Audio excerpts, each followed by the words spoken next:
సీతారామరాజు స్మారక కళావేదిక ఆధ్వర్యంలో 40వ వార్షికోత్సవ వేడుకలను పురస్కరించుకుని సంక్రాంతి మహాలక్ష్మికి స్వర నీరాజనం కార్యక్రమం ఘనంగా జరిగింది. కార్యక్రమానికి సంస్థ కార్యదర్శి పంపన దయానంద బాబు అధ్యక్షత వహించగా సంస్థ గౌరవ అధ్యక్షులు కర్రి భామిరెడ్డి ముఖ్య అతిథిగాను, అధ్యక్షులు కర్రి అచ్యుతరామారెడ్డి, జోగి జగన్నాథరావు విశిష్ట అతిథులుగాను, సిఎన్ మూర్తి, సీతాపతిరావు, బాలప్రకాష్, డిఎస్పీ రావు గౌరవ అతిథులుగా పాల్గొన్నారు.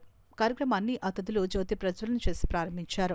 తొలుత సంస్థ సభ్యులు Dakshinamurthy, Maharathi Khanna, Harshavardhana Varma, Netaji Subhash Chandrabose, Jaiveera Krishna, Veerapandiya Kattabomman, S Nagamani, Draupadi, P Satyanarayana, Tandra Paparayudu, Venkannababu, Ashwatthama, P Sahasra, I love you Nanna, Lakshminarayana, Chanakya, DSP Rao, Mayasabha, Duryodhana పాత్రలకు ఏకపాత్రాభినయ ప్రదర్శనలు అందరినీ విశేషంగా ఆకట్టుకున్నాయి. ఈ సందర్భంగా అతిథులు మాట్లాడుతూ సీతారామరాజు స్మారక కళావేదిక చేస్తున్న కార్యక్రమాలు అందరినీ విశేషంగా ఆకట్టుకుంటున్నాయని అన్నారు. ఈ కార్యక్రమంలో బాపిరాజు, మురళి, గరుగా రాజుబాబు, మార్ని జానకి రామచౌదరి, ఎస్వి రమణ, పుల్లారావు శాస్త్రి, తురగా సూర్యారావు, పలువురు సంస్థ సభ్యులు, నగర ప్రముఖులు పాల్గొన్నారు.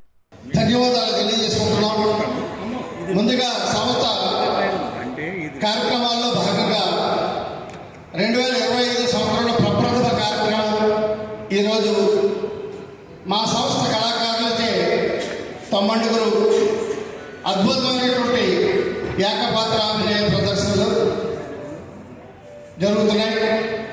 తర్వాత సాయంత్రం 4:30కి మహనీయుడు ఘంటసాల గారు ఆలపించిన భగవద్గీతతో స్వరాభిషేకం ఆలోపన,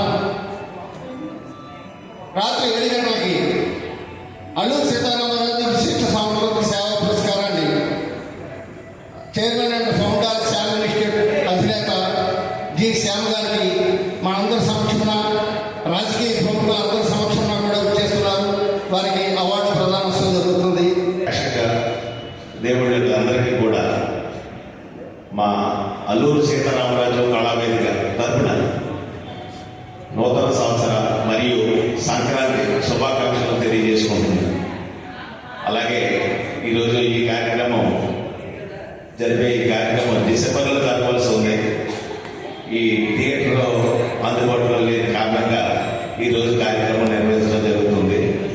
అలాగే మా సంస్థ నుంచి ఈరోజు ఏకపాత్రాభినయ పాత్రలు పోషించే వారందరికీ కూడా శుభాకాంక్షలు తెలియజేస్తున్నాను. ఇక్కడ ఉన్నటువంటి అందరికీ నమస్కారం అండి. నేను ఇందులో ఒక ఏడాది 2 ఏళ్ళగానే నాకు పరిచయం దయానంద బాబు గారు. ఎన్నెన్నో కార్యక్రమాలు ఆయన చేపడుతూ ఉన్నాం. నన్నేమో వచ్చి ప్రతిదానికి పాపం పిలవడం చేయడం అరుగుతూనే ఉంది. ఏదో కారణాల వల్ల నా వ్యాపార రీత్యా అనుకోండి, ఇంకోటి అనుకోండి, రావడం కుదరడలా. అందుకని నేను చాలా చింతిస్తున్నానండి. ఏదైనా మీకు నూతన సంవత్సర శుభాకాంక్షలు ప్లస్ సంక్రాంతి, రాబోతున్న సంక్రాంతి కూడా శుభాకాంక్షలు తెలియజేస్తున్నానండి.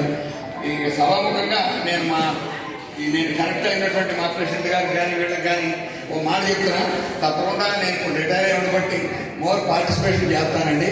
మీ అందరూ కూడా సహకరించాలి. ఈ సంస్థ దయానంద బాబు గారి గురించి చెప్పేటటువంటి సంస్థ కాదు, కానీ ఆయన నాకున్న కొద్ది పరిచయంలో ఆయనకున్న ఓపిక, ఆయన ఆరోగ్యక్షుడు, ఆయన ఏదైనా చేపడితే తీసుకున్నారంటే అది అవ్వాలి, అది సక్సెస్ అయిపోయిగా నిద్రపోనండి ఆయన. నేను ఎక్కడైనా కూడా చూడాలి. నేను చాలా సంస్థలతో కరెక్ట్గా ఉండేవాడండి.